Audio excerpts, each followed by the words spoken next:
교계에서 뜨거운 이슈 중 하나는 바로 통합축 총회임원회가 문제가 대두되고 있는데요.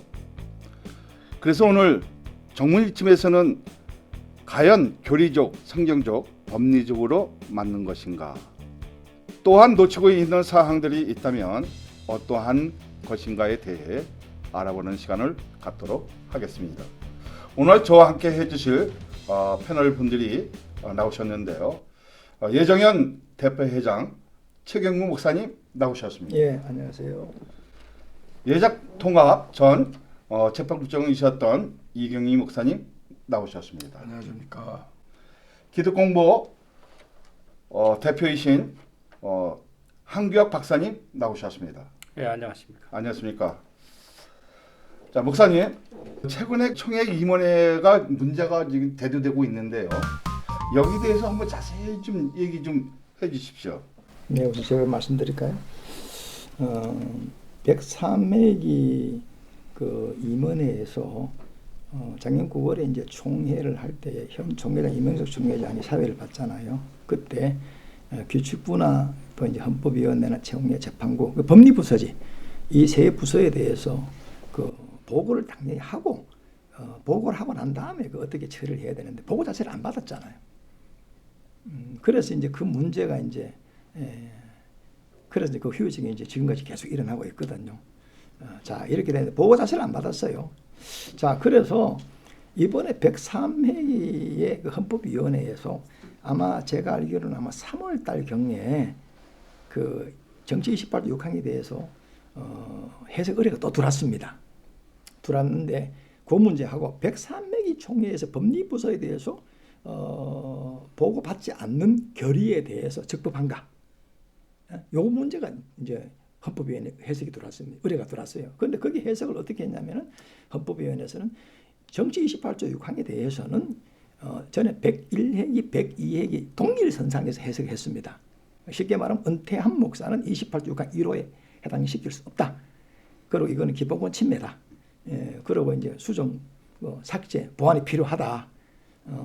이렇게 이제 해석을 동일하게 했고요. 그다음 103회기에서 그 법리부서 보고 안 받은 거에 대해서는 그 헌법위원회에서 그는 적법하지 않다. 다시 위법 결의했다는 거죠. 이 두 가지를 가지고 이제 그 임원회에다 송부를 했습니다. 그럼 임원회는 어떻게 해야 되죠? 마음에 안 들면은 한번 재심의를 요청할 수 있습니다. 그런데 이번에 재심의 요청하지 않고 그걸 다시금 헌법위원회에다가 재반려를 해버렸어요. 반송해버렸습니다. 자, 반송은 있을 수 없는 일이었어요. 그러면서 뭐라고 나왔죠? 심의 거부, 심의 거절하겠다 임원회에서. 근데 사실은 헌법 그 해석은 심의란 말 자체가 그 내가 낱말 찾아보니까요, 그 심사해서 의결한다는 거거든. 그 자체가. 그런데 임원회는 그 헌법 해석에 대해서 심사하고 이 의결할 수 있는 그런 권한이 없어요. 오로지 우리 통합 측에서는 헌법위원회만 그 권한을 가지고 있습니다. 그 헌법시행규정 36조에 보면은 헌법위원회는 일반 세상으로 말하면 헌법재판소와 같은 성격을 가지고 있어요. 우리 통합 측은 아주 권한이 대단합니다. 심지어는 재판도 헌법위원회가 해석한 걸 근거로 해서 재판해야 되는 거예요, 지금. 아주 굉장한 어떤 헌법위원회 권한이 있습니다, 사실은. 자, 이런데 헌법위원회 이상 그 기관은 없습니다. 그런데 헌법위원회가 쉽게 말하면 헌법 그 해석 의뢰를 올라온 걸 갖다가 해석을 했는데 그걸 임원회가 거부한다? 거절한다? 이거는 정말 언어 도단이고요. 이거는 임원회가 정말 횡포입니다, 이거. 그런 일을 바로 4월 3일인가 임원회가 결정한 거예요. 이제 기독공부 신문에도 실었고요. 그때 우리가 백종원 기자관 앞에서 우리가 그 기자회견도 했잖아요. 그 임원회가 이 총회를 오히려 정말로 총회를 잘 리더십을 빨리 끌고 나가야 되는데 아주 엉뚱한 짓을 한 겁니다, 이게 지금. 그 임원회는 어떻게 보면 임원회는 집행기관이잖아요. 우리가 쉽게 말하면 그 정부도 상권 분립이 되어 있잖아요. 입법, 사법, 행정. 쉽게 말하면 행정기관이지. 행정기관은 다른 기관에서 한 걸 갖다가 취합을 해가지고 하나 집행하는 기관이죠. 그 어떻게 보면 우리 헌법에 보면 그 경유기관이 있어요. 임원회가 할 수 있는 일은 각 부서가 한 일을 하는 임원회를 통해서 전달하는 그런 역할. 그 이상도 그 이하도 하면 안 되는데 지금 임원회가 상당한 그 어떤 증권 남용이라고 볼 수 있죠. 목사님 말씀을 조금 보충하면은 그 총회 임원회는 하나 이제 경유기관이거든요.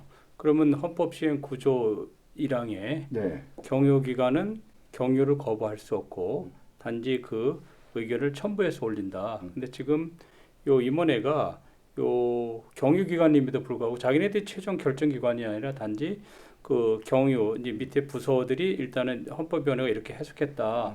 뭐 법률규칙법 이렇게 해석했다 하면은 단지 그거를 도장을 찍어가지고 내려보내야 되거든요. 네. 경유만 해야 되는데, 그렇지. 예, 이제 마치 자기네들이 최종 결정을 하는 것처럼 옥상옥. 그러니까 헌법위원회와 규칙법 위에 마치 임원회가 있는 것처럼 해서 최종 결정을 거부하는 게 이게 임원들의 직권 남용이거든요. 그렇죠. 당연히. 예, 그리고 우리 교단의 어쨌든 최고의 그 법은 헌법이고 또 이거를 헌법에 있어서 지금 사실상 교단은 이제 입법 해석은 지금 돼 있지는 않고 이게 정리가 안 돼 있는데 지금 어쨌든 헌법위원회가 지금 행정 해석을 하고 있단 말이에요. 행정기관인 아니 뭐 준사법기관이죠. 행정 해석을 함으로 인해서 그것이 유권 해석이 되고 그것이 또 재판부를 기속하거든요.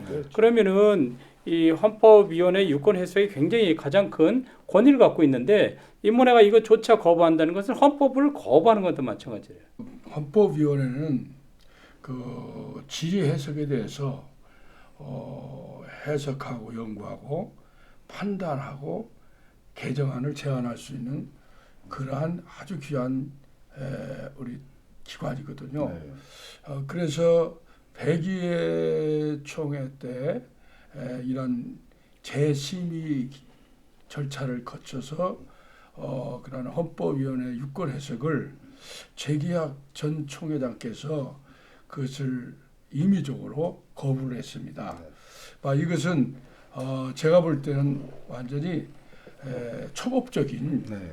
그러한 일을 저질렀다고 그렇게 생각이 들어요. 웬고하니 나라의 행정권의 수반인 대통령도 대통령의 자리에 들어갈 때는 국헌을 준수하는 그런 입장에서 이제 대통령직을 수행하지 않습니까? 그러니까 헌법을 준수한다는 겁니다. 네. 그렇다면 우리 헌법을 기초로 해서 우리 대한예수장교회 통합 측도 헌법의 위치가 아주 가장 큰 공고한 정말 최고의 유관기관이라고 알 수 있는데 그런 헌법위원회의 그러한 유권 해석을 총회장이라는 그런 직분과 그리고 임원이라는 그러한 직권을 통해서 임의적으로 거부한다. 이것은 상당히 초법적이고 권한 남용에 대한 그러한 실태입니다. 그래서 작년 그 총회 때 그러한 이유로 인해서 저희가 재판할 때 상당히 어려움을 겪었고 그래서 우리의 그러한 재판국원들의 개인적인 법리적인 성향을 가지고 우리가 결정을 하게 됐습니다만은 총회에서 그것까지도 보고를 받지 아니하는 그런 완전히 전무후무한 전횡을 우리 총회에서 저지르지 않는가 그런 생각을 갖고 있습니다.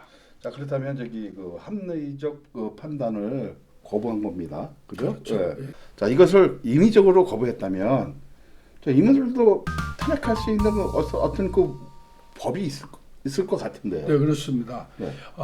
총회장님이 되셨던 임원이 되었던 간에 우리 헌법은 이러한 그 헌법 위에서 행사하는 부분에 대해서는 반드시 권직에 대한 책벌을 우리 헌법은 말하고 있거든요. 그래서 이 헌법을 기초로 그러한 주권을 행사할 때 그것을 위반할 시에는 권징하여서 책벌할 수 있는 그러한 기초들이 되지 않는가 생각이 듭니다. 지금 이제 현 임원회 문제는 이게 임원회도 그렇고 총회도 그렇고 법 대신 이게 결의를 이제 우선 하고 있는 거죠. 이미 이제 법도 다수 총대들의 결의를 통해서 이제 만들어지고 이것이 이제 성문화돼서 그럼 이게 기준과 원칙이 돼가지고 이거를 지켜야 되는데 이거를 무시해버리고 또 자꾸 이제 새로운 다수로서 결의를 해가지고 이 결의를 우선하는 거죠. 그러니까 임원회와 총대들 전체가 총회가 이제 불법을 행하고 있는 거죠. 예, 그래서 지금 우리 현재 예장 통합의 가장 큰 문제는 이게 법 대신 결의를 우선 추진하고 있고 그냥 그 총회에서도 그냥 다수로서 다수의 뭐 합의만 되면은 그냥 정서적으로 막 그 분위기를 몰아가지고 이걸 결정하는 건데 이게 굉장히 좀 이게 위험하죠. 위험 수준에 올라 있죠. 예. 그러니까 가장 이제 중요한 것은 이제 틀 안에서 예, 예, 이제 예. 놀아서 예, 예. 다른 길로 가야 되는데 예. 이제 그 다수의 힘을 가지고 네. 이것을 이제 뭉개버리는 예, 예, 또 예. 이 균형을 깨는 예. 이런 아픔들을 이제 다시는 이제 갖지 말아야 되는데요. 예. 이건 요즘 또 이렇게 그 소문이 그거 들어보니까 이런 일로 뭐 복잡한 그 관계 속에서 이게 좀 어려움을 겪고 있는데 그 자가 뭐 자칭 노회장이다. 이렇게 하는데 그 대해서는 어떻게 생각하십니까? 서울 동남노회가 이제 그 2017년도에 정상적인 노회장을 뽑지 못했습니다. 그래서 1년이 지났잖아요. 네. 저 지나서 원래 우리 총회법에 보면은 노회장을 뽑아야 될 때 못 뽑아서 1년 지나면은 그건 실사고 노회가 되는 거예요. 그래서 그 다음에 이제 모여가지고 노회장을 이제 선출하려고 했는데 그때 그 노회장 그 고대근 그 목사님이 전 노회장인데 그 노회를 소집했어요. 했는데 그 산회가 됐습니다. 뭐 여러 가지 이유로 인해서. 그런데 김수원 목사를 지지하는 사람들이 따로 모여서 저그들끼리 노회장과 임원들을 세웠어요. 그런데 반드시 노회 소집은 노회장이 소집자가 해야 되는 거예요. 쉽게 말하면 불법적으로 자기들이 모여가지고 자기들이 스스로가 노회장을 뽑은 거예요. 쉽게 뭐 성경에 보면은 쉽게 뭐 솔로몬이 이 정통성이 있는데 그 아도니아라든지 그 밑에 또 뭐 다른 신하들이 말이에요. 저들이 모여가지고 왕을 세우는 거 똑같은 거예요, 사실은. 자, 그래서 이 김승원이가 그런데도 자기가 노회장이라고 사칭을 하고 다니는 거예요. 자, 그래서 이번에 그 총회 임원회에서 보다 못해서 뭐 노회장이라고 해서 노회 사무실에 들어가지고 뭐 기물 갖다 탈취를 한다든지 또 이 자물통을 바꿔놓는다든지 그리고 뭐 자기 교회에서 노회 사무실을 세워놓고 노회를 뭐 노회 업무를 본다든지 뭐 이런 일이 벌어졌어요. 그래서 보다 못해서 이번에 총회에서 나섰습니다. 총회 수습정권위원회에서 그 김수원 목사 노회 사칭에 대해서 심의하고 유감을 표명하고 참 있을 수 없는 우리 통합지 60년 합동과 나누어지고 60년 동안에 노회장 사칭하는 문제는 없었어요. 이거는 정말 이건 내가 볼 때는 아주 우리 총회에서 아주 엄벌해야 될 그런 사건이 벌어진 겁니다, 사실은. 그래서 자기가 아무리 노회장을 간들 총회에서 인정 안 하는데 그리고 노회원을 인정 안 하는데 그리고 먹을 때만 직임까지 바꾸었어요. 이게 있을 수 없는 일이죠. 그래서 그 김수원 목사는 제가 생각할 때는 앞으로 아마 스스로가 아주 무덤을 파는 그런 일을 이번에 했고 아마 그 일을 통해서 우리 통합적 교단에서도 상당한 아마 그 권징이 따를 걸로 저는 예상합니다. 권징도 따르겠지만 법리지도 이렇게 이제 따르겠죠. 이제 어쩌면 그 법리적인 그 다툼도 있겠죠. 자, 한 목사님. 충분히 있는 게 네. 이게 이번에 이제 최영남 수습정권위원장이 위원장이고 수습정권위원회가 동남노회에 파송이 됐는데 이게 단지 임원회의 결정으로만 된 건 아니고 103회 총회 때 그 말기에 동남노회를 위한 이제 대책위원회를 조직하겠다, 수습을 하겠다 해서 총대들의 결의를 얻어내요. 예, 결의를 얻어내. 그러니까 이미 총회 결의가 이제 이행이 통과가 된 거고 여기에 입각해서 총회 임원회가 수습정권위원회를 이제 파송을 한 거고. 근데 그리고 보면은 자꾸 이제 김수원 목사는 이게 수습정권위원회가 이제 불법이다. 뭐 하다못해 동남노의 직위를 탈취해갔다. 이렇게 했는데 이게 불법이 아니라 본인들이 계속 총회 결의를 이행하라고 하는데 그럼 이거 수습정권을 파송한 총회 결의는 왜 자기가 거부하냐 이거죠. 스스로 이제 모순에 좀 빠져 있고.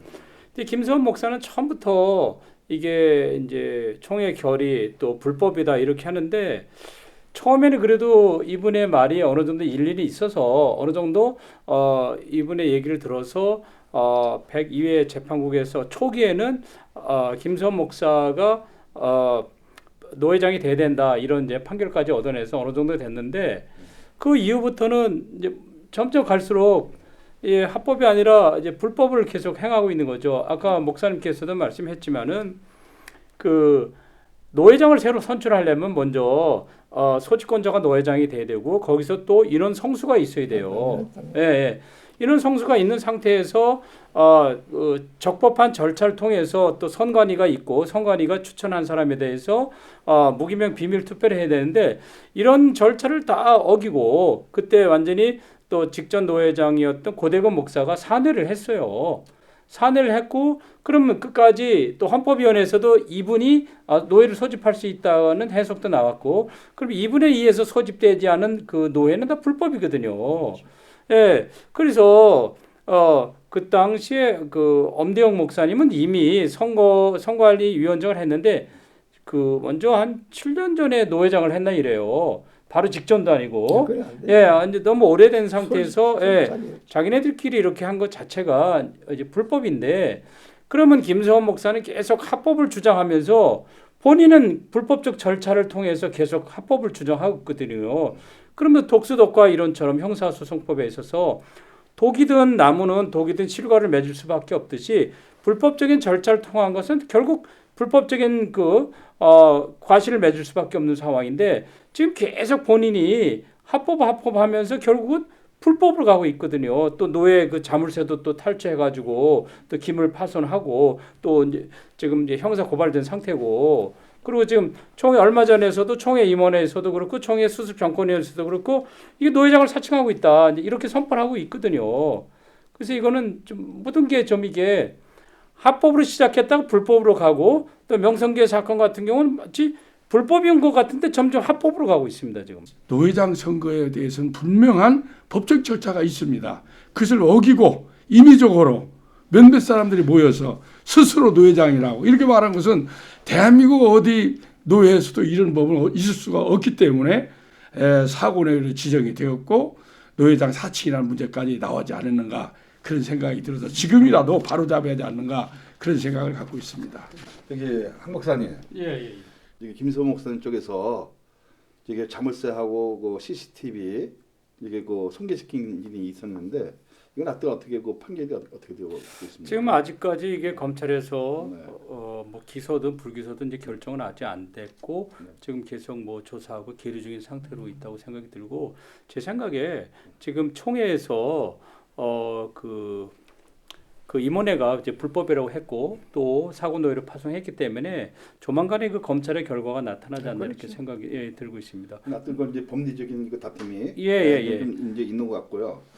그 헌법 그 28조 6항에 그에서 나타나는 세습 방지법에 대한 그 법리적 조항에 대해서 한번 설명해 주시기 바랍니다. 98회기 때 명성교회에서 총회를 했는데 그때 그 명성교회를 염두에 두고 이 맞는 법이야 이게. 사실 이게 문제가 있는 법이죠. 그리고 99회기에 우리가 잘 알다시피 28조 6항 1호, 2호, 3호는 뭐냐면 은퇴한 목사 적용시키려고 하다가 그게 부결됐습니다. 자, 그런데 제가 지금 가만히 생각해 보니까 왜 통합적 교단이 이렇게 소란스러운가, 이 분량이 왔는가, 또 이렇게 오래 삐치는가, 또 앞으로도 이 문제, 이 28조 6항을 그대로 두면 계속해서 총회는 시끄럽습니다. 그래서 자, 뭐 또 어떤 사람도 그 얘기 하더구만요. 자, 목사 청빙은 교인이 알아서 하는 거예요. 당연합니다. 그 교인의 기본권입니다. 그게 직원 선택의 자유가 있잖아요. 그 교회가 자유가 있고요. 교인들이 양심의 자유가 있습니다. 아니 그 교회의 장을 뽑는데 그게 교인들이 결정하는 거예요. 그런데 이거 여기 보면은 목사, 장로 어떻게 생각하면 그 사람들이 제일 오래 국회에서 헌신한 사람들이잖아. 그런데 헌신한 사람들 자식은 안 된다. 그리고 또 국회에 있어도 집사, 권사 그 자식은 또 된다는 그런 논리거든 사실은. 그리고 미자립 교회는 또 할 수 있다. 자식을 자식이 증명할 수 있다. 또 그러고 전도사도 또 할 수, 전도사도 막을 수 없어요 우리 교단법에는. 자 그러면 이 법 자체가 얼마나 그게 형평성 문제가 있잖아요. 그리고 교인들의 기본권 침해가 있고요. 그 역차별이지 사실은. 자 그래서 이 법은 마땅히 폐지하는 것이 맞다. 이게 99회기에 세부 항목이 만들어졌는데 벌써 지금 몇 년 돼가지고 이 문제가 발견했었잖아요. 그리고 전국에 지금 3개 노회가 진주남 노회, 대구 동노회, 그다음에 서울 동북 노회, 그다음에 제가 알기로는 임원회를 통해서 몇 개의 노회가 지금 결의를 진행 중에 있습니다. 그럼 제가 생각할 때는 아마 최소한 전국에 5개 노회 이상 28조 6항을 폐지해야 된다. 이 청원서 올라올 거예요. 왜?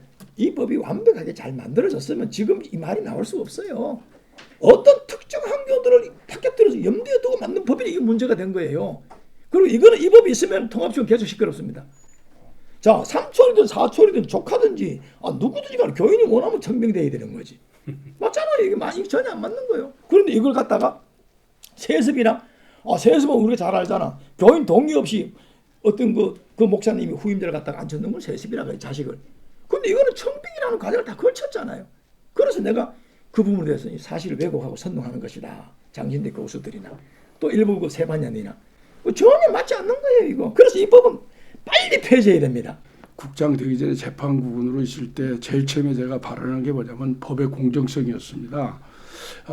그러면서 이 28조 6항이 98회기 때 제정이 되면서 노예 수위를 거쳐서 공포를 했다고 하는데 사실은 우리 사회도 법제처로부터 법이 만들어질 때 입법기관을 통해서 법이 확립이 되고 공포가 되어지면 이렇게 법으로 우리가 명시되어지고 또 우리가 그 법을 준수할 의무도 있지 않습니까?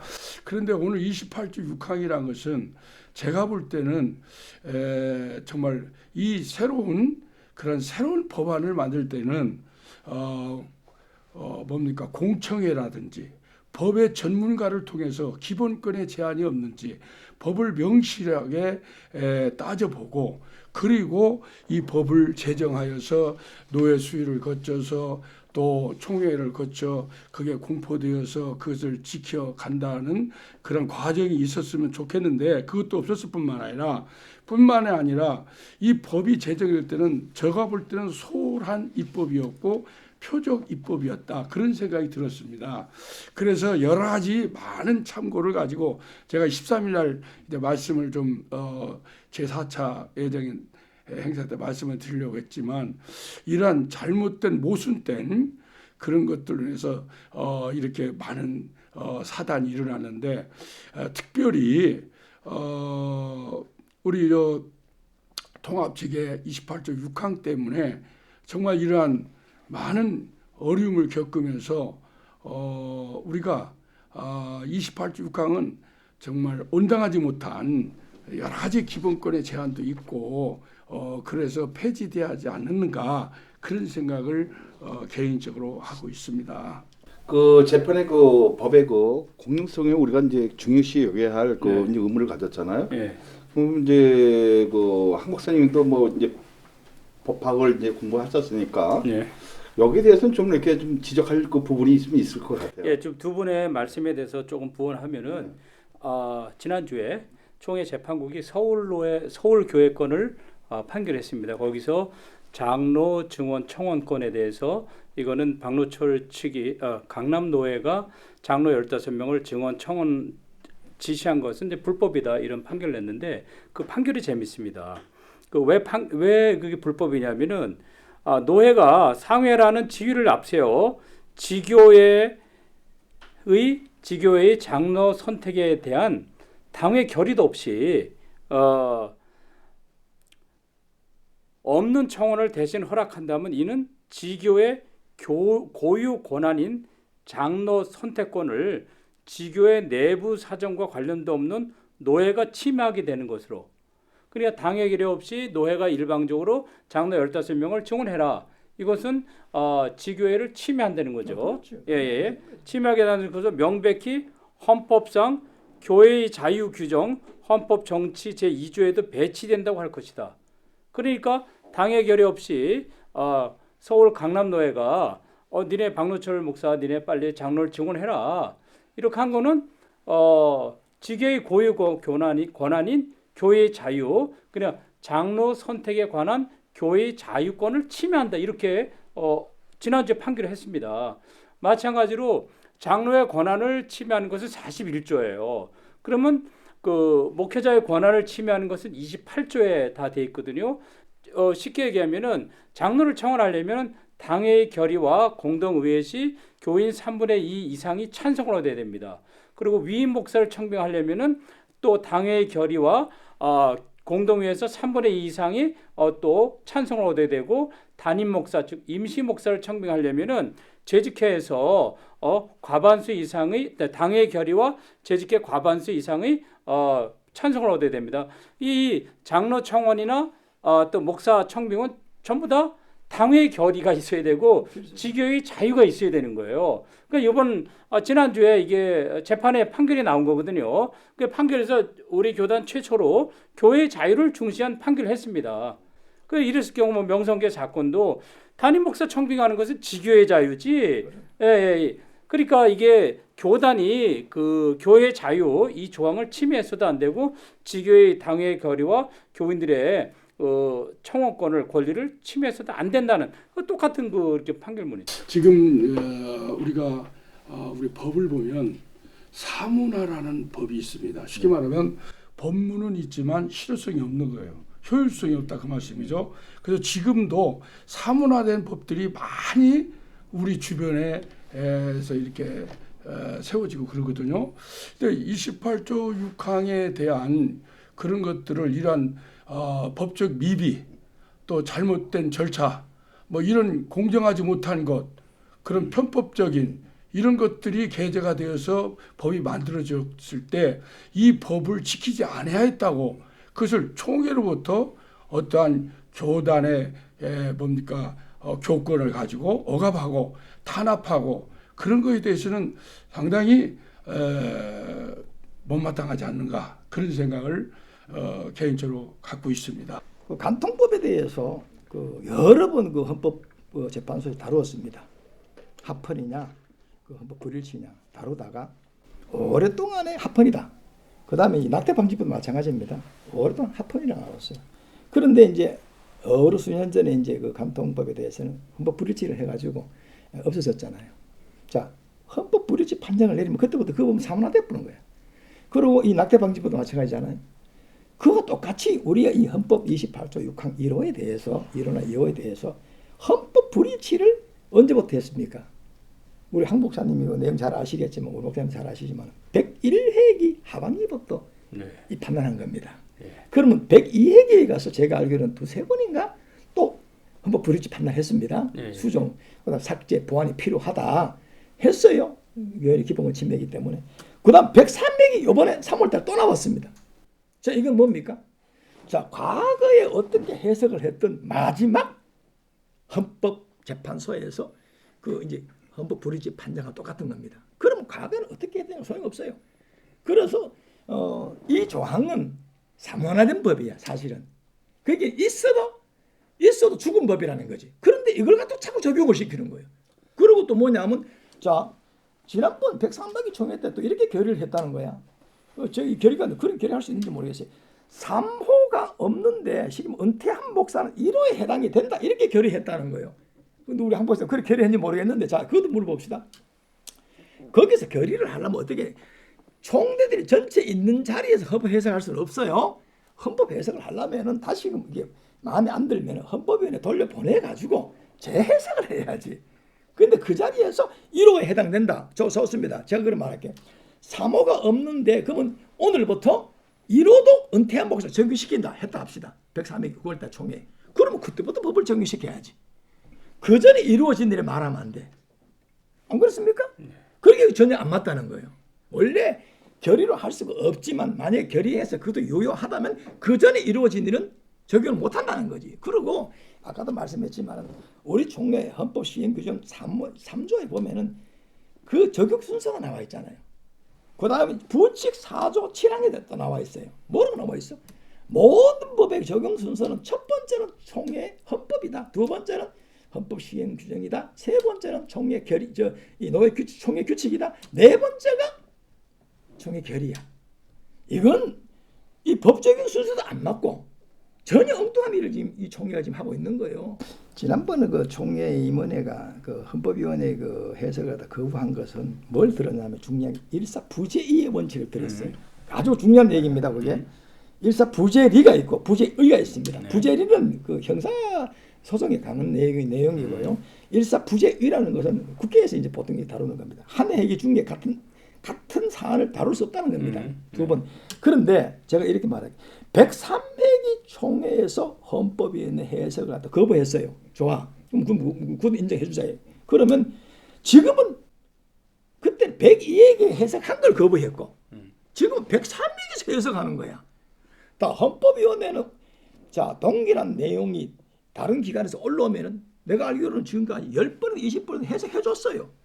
해줬죠. 자 해줬단 말이야. 그러면 이거는 지난번에 102얘기를 거부한 거고 이거는 103얘기의 새로운 해석이 의뢰가 올라온 거예요. 그럼 해석을 했어. 그런데 일사부재를 적용시켰단 말이야. 103맥이하고 103맥 그렇게 지난번 102얘기 때 거부한 거하고 이건 동일선상이다. 전혀 안 맞죠. 103맥이 총에서 거부한 건데 102얘기 해석을 거부했고 지금은 103맥이 해석이야. 달라. 근데 왜 일사부재를 갖다 적용시키냐 이 말이에요. 이건 전혀 안 맞는 거예요. 자, 그 장신대 그 신학생들이 수업을 하지 않고 그거 대신 뭐 이렇게 그걸 지휘하면 수업으로 이렇게 해준다는 그 말도 있었는데 그 주장이 그 뭐 타당성이 있는 겁니까? 제가 말씀드리게 한번 뒤에서 보셔 네. 주세요. 지금 우리 교단의 가장 그 개혁에 어떻게 생각하면 1호 대상이 장신대입니다. 왜냐하면 저는 장신대 그런 그 정말 우리 그 통합식 교단의 어떤 그 신학의 요람인 그 장신대가 많은 그 교수들이 외국에서 공부하고 왔어요. 사실은 공부하고 왔는데 그 자기의 어떤 그 학문을 가르칠 때 자기의 어떤 철학, 자기의 어떤 가치, 자기의 소신 이걸 학생들이 주지한다는 겁니다. 그리고 어떤 그 성경을 중심으로 해서 진리 가운데서 신학의 학문을 가르쳐 가지고 장차 유능한 목회자로 양성하는 그런 기관이 신학교인데 지금 현재 우리 장신대는 그러지 않고 있다는 거예요. 그래서 학생들로 하여금 어떤 그 성경의 기준이 아니고 어떤 세상의 어떤 그 뭐라 그럴까 어떤 그 민주주의, 인권 이런 어떤 바탕을 두고 상당한 부분을 운영하는 것 같아요. 그래서 이 장신대 교수들의 첫째 문제가 많다.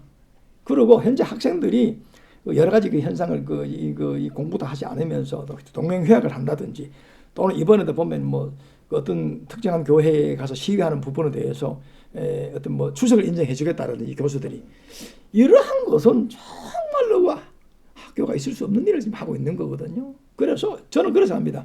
그런 정치적인 교수들은 장신대에서 떠나가야 된다. 떠나라 이거죠. 그리고 학생들은 그런 학생들을 자퇴해서 다른 길로 가라는 거예요. 목회자가 되면 안 된다는 겁니다. 또 그리고 장신대 이 교수들은 보세요. 서울 시내든지 근간에 있어서 대형 교회에 교수들이 평생 양지라고 생각할 수 있는 그런 좋은 자리에 있다가 큰 교회가 담임 청빙이 되면 비면은 은근슬쩍 그쪽으로 청빙 받아갑니다. 많잖아요 지금. 그 사람들이 무슨 생계척을 해왔습니까? 무슨 뭐 고생을 해왔습니까? 지금 우리 교단의 9,000개 교회 중에서 70% 이상이 미자립입니다. 사실은. 자립이 안 되는 거예요. 그런데 그 사람들이 그런 데 가가지고 온갖 대우 다 받고 은퇴 후에도 또 내가 볼 때 죽을 때까지 대우받을 것 같은데 그렇지 않아요. 그래놓고도 뭐냐면 왜 남들이 생계척에서 피눈물로 세운 교회에 대해서 목사에 대해서 그 교회에 대해서 이렇게 저렇게 말 자격이 없잖아요. 없지 그거는. 지금 우리 교단에서 얼마나 피눈물로 교회를 세우려고 원하는 사람이 얼마나 많아요. 이거는 장신대 교수들이 기본적으로 내가 그 특정한 교회에 그 세습이라고 해서 자꾸 주장하고 시위를 선동하는 것은 어떻게 생각하면은 그 교회에도 자기들 중에 누가 가야 되지 않겠나 이런 생각한 것 같아요. 저기 한 목사님 대해서는 여기 대해서는 좀 어떻게 생각하십니까? 장신대 교수들의 근원적인 문제는 이분들이 다 외국에서 신학만 이제 전공하다 보니까 이 가치의 학문에는 되게 이렇게 잘 하시고 하는데 실제적으로 이게 법 의식의 부재다 저는 이렇게 생각하는 게 첫 번째로 지난번에 장신대 세교모 이 교수님들이 명성교회 사건에 대해서 거룩한 이제 공교회성이 없다 명성교회가 그렇게 해서 하는데 그것도 실제로 우리 교단 헌법에 의하면은 공교회는 곧 교회니라 이렇게 돼 있어요. 그래 교회 자체가 공교회인데 왜 이렇게 캐토릭의 개념을 갖고 와서 거룩한 공교회가 없다 이렇게 하는 거는 좀 이제 하자가 있다고 생각하고요. 법 의식의 부재가 명성교회 사건에 있어서 학생들이 거기 광나루에서 명성교회 명일동까지 한 2시간 동안 이제 도보 행진을 했습니다. 그때 예배학 개론이라는 수업이 있었는데 이 수업을 하지 않았죠. 그 대신 그 현장에 이제 완주한 사람들로 인해서 그 이게 출석표를 주면은 이 출석표를 갖고 다음 수업에 가서 내면은 출석을 인정해 주기로 했습니다.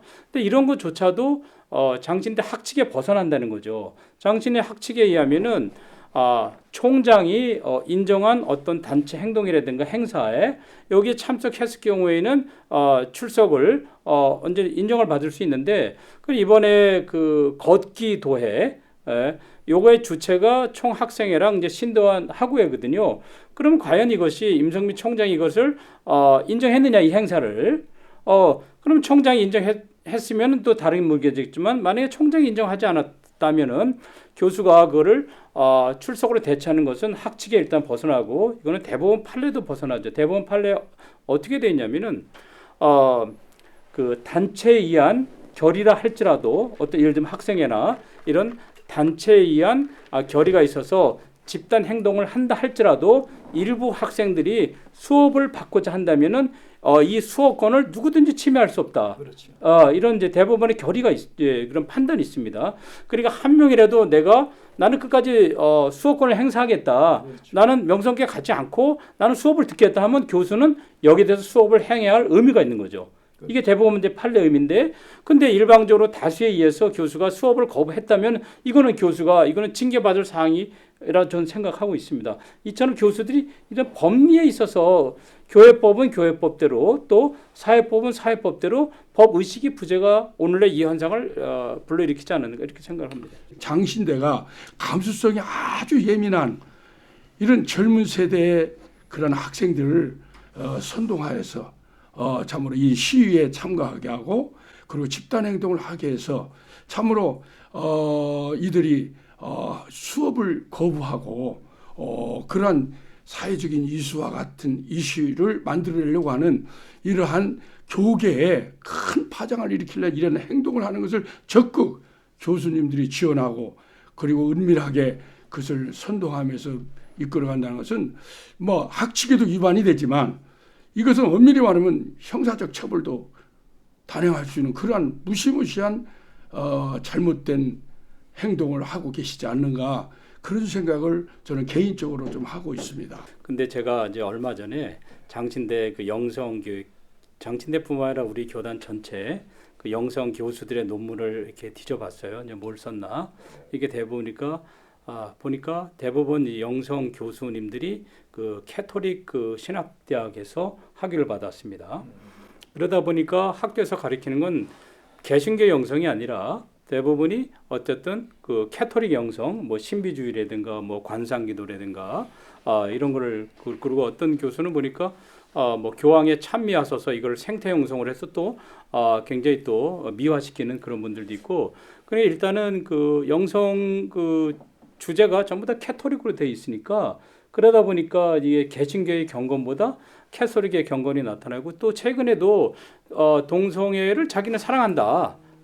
어느 정도 굉장히 옹호적인 입장을 그 한 교수도 보면 이제 논문이 캐토릭의 그런 신학자에 대해서 쓴 거고, 그러니까 이게 지금 현재 맞지를 않습니다. 지금 이 장신대 그 신학 그 영성과 우리 이전에 장신대를 졸업한 이전에 그 선배 목사님들이 추구한 영성과 이게 지금 맞지는 않아요. 지금 이게 그 문제가 아닌가 이렇게 좀 생각이 듭니다. 저는 장신대 집단행동, 또 일부 모 교수님들의 보이지 않는 은밀한 선동과 학칙을 벗어나서 뭡니까 수업을 인정해 주는 이런 부분들도 동맹 수업과 똑같은 그런 입장에서 이렇게 행동을 하는 것은 우리 교단에서 정말 바람직하지 못한 행동의 발언이 아닌가 생각이 들어서 지금이라도 우리 통합 측이 좀 서로 간에 이렇게 서로 깊은 자정의 능력을 가지고 우리가 이 문제를 해결해서 금년 총회가 되기 전에 우리가 잘 이렇게 해결할 수 있는 어른들과 또 지성 있는 분들이 함께 모여서 어린 학생들의 그러한 충동적인 감수성 예민한 그런 것들로 저들에게 단순한 그들을 몰아가지 말고, 정말 지성 있고 학식 있고 지식 있는 사람이 양심과 신앙을 가지고 정말 학예나 지연을 떠난 그러한 정말 거룩한 신앙의 양심 속에서 우리 교단을 지켜갈 수 있는 그런 복된 은혜의 역사가 있으면 좋겠다는 생각을 갖고 있습니다. 최경무 목사님, 예. 그 앞으로 그 예정은 어떤 계획과 그 대책을 가지고 나가실 예. 생각이신지요? 우리 예정에는 어느 특정 교회를 해서 만들어낸 단체는 분명히 아닙니다. 이 총회가 이렇게 운영이 되고 만약에 이러한 그 문제가 계속 대두가 돼가 지속된다면은 제가 우리 저 장로교회 그 어떤 그 분열사를 제가 좀 책을 통해서 좀 봤어요. 사실은 그 50년대에 3번이나 분열됐습니다. 마지막에 59년 합동적 분열됐는데, 야 이러다가 우리 통합 측이 까딱하면 이거 분열되는 거 아닌가? 제가 예정결 단체를 만든 게 거기에 있었습니다. 이러면 이거 그냥 두면 큰일 나겠다. 그래서 쉽게 말하면은 너무 특정한 그 대형 교회를 몰아붙이지 마라. 그리고 이 진리 문제도 아니잖아요. 그리고 이건 하나의 방법적인 문제거든. 본질의 문제는 아니잖아 이게. 그런데 그리고 만약 그쪽 교회도 너무나 특정 교회를 몰아붙이면 그 교회도 설 자리가 없으면 결국 이탈한단 말이야 궤도를. 자 그러면 과연 우리 교단에서 무슨 유익이 있어요? 제가 그래서 이 예정이라는 단체를 만들어서 자 그 특정 대형 교회는 그런 생각을 하지 마라. 그리고 우리 교단은 총대를 중심으로 해가지고 많은 목사님들이 그런 식으로 한 교회에 대해서 특정한 교회에 대해서 뭐 밀어붙이지 말라. 양쪽의 어떤 그 견제, 양쪽의 어떤 그 균형 그런 것 때문에 사실 이 단체가 만들어진 겁니다. 많은 그 목사들이 동참하게 된 거죠. 그런데 현재 분위기로 봤을 때에 계속해서 이 문제를 빨리 교회 중심으로 해결하지 않으면은 우리 교단이 상당히 어떤 위기가 온다고 저는 봅니다. 그리고 제가 듣기로 어떤 그 신문에도 놔두고만요. 그 특정 교회 그 목사님, 원로 목사님이 이 말씀하셨다 그래요. 우리는 통합적 교단에서 나가라 소리 안 하면은 안 나간다. 그 반대로 말해볼까요? 그 뭔 말이에요? 통합적 교단에서 나가라 소리 안 하면 안 나간다. 그럼 반대로 나가라 하면 나간다. 이런 뜻이 있어요. 그게 이제 전에 쉽게 말하면 그 몇몇 엘리트 의식을 가진 목사들이 나가라, 탈퇴해라 이 말 했잖아요. 그런데 사실 그 사람들이 우리 교단에서 한 일이 뭐가 있어요? 신학대학을 위해서 뭔 헌신을 했으며 교단에서 무슨 헌신을 했어요? 무책임한 말이죠. 안 그래요? 그런데 물론 그러지 않으려고 저는 봅니다. 그게 그러지 않으려 봅니다만은 그런데 그쪽 교회에서 근간에 들려오는 소문이 약간 좀 방향이 바꿔졌어요. 우리는 통합적으로 나가고 싶지 않다. 근데 통합적에서 자꾸 나가라 하면은 바꾸고 말하면 나갈 수밖에 없지 않느냐. 이런 소리들이 약간 들리는데 이거 아주 상당히 염려스러운 소리입니다.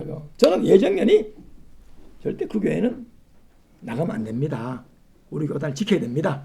얼마나 우리 교단을 자랑거리고 한국 기독교에서도 자랑거리잖아요. 장로교에서 세계 장로교에서도 자랑거리잖아요. 그 교회가.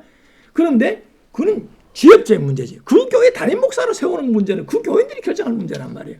이렇기 때문에 이런 식으로 계속 가면은 세습도 아닌 걸 세습이라 몰아붙여 가져가는 그 교회를 하나님 무너뜨리고 파괴하자는 그런 정말로 그 아주 의도를 가진 그런 어떤 그 목사들과 그런 어떤 그 교수들과 그거는 영적으로 말하면은 마귀의 사단의 전술에 녹아난다.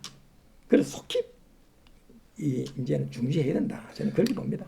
자 이러한 그 복잡한 그 관계 속에서도 앞으로 다가올 백사의 총회가 어떻게 대응해야 할지 여기서 한번 말씀해 주시기 바랍니다. 저의 미숙한 생각이지만 지금 이 시점에서 우리 교단의 어르신들과 양식 있는 분들이 다 함께 공감하고 또 아파하는 부분들이 있지 않겠습니까? 네.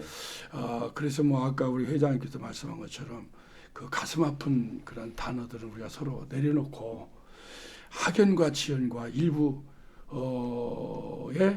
그런 힘 있는 분들의 어떤 주력적인 역할에 의해서 이렇게 자꾸 충돌되지 말고 이제는 모두가 함께 자정의 능력을 가지고 좀 함께 내려놓으면서 이번 총회 때는 사실 제가 계속 주장하고 있지만 28조 6항은 사문화와 같은 입장이다. 법문은 살아있지만 그러나 실제적인 효율성과 그리고 법의 능률성은 떨어지는 그러기 때문에 제가 그걸 한사코 주장하고 그리고 총회를 앞두고 있는 상황에서 표적으로 이 법을 제정했기 때문에 우리 교단을 위해서는 긍정적인 바람직한 그런 생각은 근본 총회 때는 저는 총대도 이번에 못 나갑니다만은 우리 총대 분들께서 정말 양식 있는 선한 마음을 가지고 교단을 사랑하고 그리고 하나님 앞에서 정말 우리 교단이 다시 한번 정체성을 잃어버리지 말고 새롭게 우리가 이 어려운 고비를 잘 넘겨서 이것은 본질의 문제가 아니기 때문에 삭제 또 수정 또 보완하여서 이번 근본에 이것만 좀 잘 해결하면 근본 우리 통합적 총회가 또 우리 교단이 더 앞으로 더 무궁한 발전할 수 있는 좋은 계기가 되지 않는가 그렇게 저는 생각을 하고 싶습니다. 아쉬운 것들이 좀 있을 것 같아요. 예. 여기 이제 끝내려고 보면 한 박사님부터 이제 예, 뭐 오늘 뭐 여러 가지 이렇게 뭐 한 4가지 주제 갖고 토론했는데 하나한테 결론을 맺으면은 이제 104회 총회 임원회부터는 이제 결의보다 법을 중시해야 되고 그리고 법리부서의 해석을 자기네들이 임의로 이게 막거나 뭐 방해하거나 또 결의를 도장을 안 찍는 이런 이제 비법적인 행동은 이제 그만해야 되고 그리고 다수의 눈치보다도 뭐 이제 한 구절에 그 법 조항의 눈치를 봐야 되지 않나 이렇게 생각하고 있고요. 그리고 이제 두 번째 28조 6항은 처음부터 이것이 특정 교회를 또 이렇게 염두에 뒀던 거고 그리고 이거를 감리교를 어설프게 흉내낸 거죠. 감리교는 감독의 권한을 제한하는 법으로서 28조 6항을 했는데 우리는 신도 개개인의 권리를 제한하는 법으로 이렇게 됐거든요. 그리고 교회의 자유라는 조항이 있는데 마치 그걸 무시하고 교단의 자유를 더 강조한 이런 게 전부 다 법치주의의 부재에서 왔다고 생각이 들고요. 장신대 역시 좀 전에도 얘기했지만은 교수님들이 학생들을 너무 그냥 교수라는 권위 갖고 선동해서는 안 되고 교단의 법과 또 교단의 질서 또 총회의 결의 일반 사회법 이런 법치주의에 입각해서 학생들을 인도해야 되는데 그냥 교수란 권위 갖고서 또 정서적 감정 갖고서 하다 보니까 소경이 소경으로 같이 갈 수밖에 없는 최근에 가장 그런 불법적인 예 중에 하나가 수업 거부한 수업을 들어오지 않은 학생들한테 출석표를 줬다는 거는 굉장히 이거 큰 문제죠. 이건 장신대의 불법적인 이런 거 하나고 그리고 더 이상 이렇게 청빈과 세습의 문제는 이게 교인의 권한이거든요. 그 마지막 사례 중에 하나가 동광교회가 있습니다. 여기는 세습방지법이 이루어지기 전에 그 아들을 이렇게 위임 목사가 통과 안 되니까 담임 목사로 해서 재직해 과반수로 했는데 실제로 이 교회가 굉장히 안정되고 발전돼 있어요. 그리고 뭐 일반 다른 사람을 데려온다고 해서 이렇게 서울교회 같은 경우는 그 전혀 뭐 같은 지원이라고 해서 자기 영성과 맞지 않는 사람 들어가서 완전히 교회로 인해서 사회적 이슈가 됐거든요. 또 그리고 최근에 보면은 그 대형 교회를 후임자가 맞는 사례들이 많이 있죠. 특히 장신대 교수들이 가서 근데 전임자보다도 발전시킨 사람이 하나도 없습니다. 네. 거의 그냥 그것만 기득권만 유지하는 상태고 또 감수하고 오히려 교회가 분란에 빠지는 경우가 많이 있고 저희가 이렇게 세습을 옹호하거나 긍정한다는 것이 아니라 아들이건 딸이건 사유건 모든 것은 교회의 자유에 입각한 교인들의 권리다. 교인들이 알아서 할 수 있도록 해야 되지 않겠는가. 더 이상 대한민국 민주공화국인데 모든 주권은 또 국민에게 놨는데 민주공화국에서 민주적 절차를 따라서 참정권인 기본권에 입각해서 선거권과 피선거권을 갖고 자신들이 청빙을 하는데 이거에 대해서 이거를 뭐 세습이니 마치 이제 비윤리적 집단으로 몰아붙이는 것은 이거는 굉장히 민주주의에 벗어나는 역행하는 행동이 아닌가 이렇게 생각합니다. 사실 저는 법을 공부할 때 좀 미비된 법이지만은 법을 교통법조 하나를 만들어도요 법을 시행하기까지는 법의 유연성이 좀 있습니다. 그런데 이 법을 28조 6항을 만들고 즉시 그것을 시행하지 아니한다는 것으로 돌팔매질하는 것은 우리 법의 원칙상 법의 원리상 그게 온당하지 못한 것이 증명되는 그런 부분이다 생각이 되어집니다. 그런 의미에서 이제는 우리가 법치주의 국가고 민주주의 국가이기 때문에 이 교회의 자율권, 교회의 자치권을 가지고 우리가 얼마든지 수십 년 동안 우리 교단이 잘 운영이 됐는데 불과 몇 년 사이에 갑자기 새로운 법을 입법하에 삽입해 놓고 그것을 지키지 아니한다 해서 이런 혼란을 야기시키는 것은 상당히 저는 좀 부족한 사람이지만 여러 법을 잘 하시는 분들의 입장에서 판단을 해도 온당하지 못하다. 법에 충돌이 있을 때는 그걸 우리가 지식적으로 또 학문적으로 또 이 사회적으로 되어지는 법학자들의 그러한 귀한 그런 뭡니까 그분들의 의견을 우리가 참조해서 우리 통합측도 그러한 정말 아주 지식 있는 그러한 모습으로 이 문제를 해결해 가야 한다고 생각이 듭니다. 그래서 근본에도 그렇게 잘 처리가 됐으면 좋겠다는 생각을 저는 말씀 마지막으로 좀 드리고 싶습니다. 예, 최 목사님. 예, 제가 두 가지 말씀드릴게요.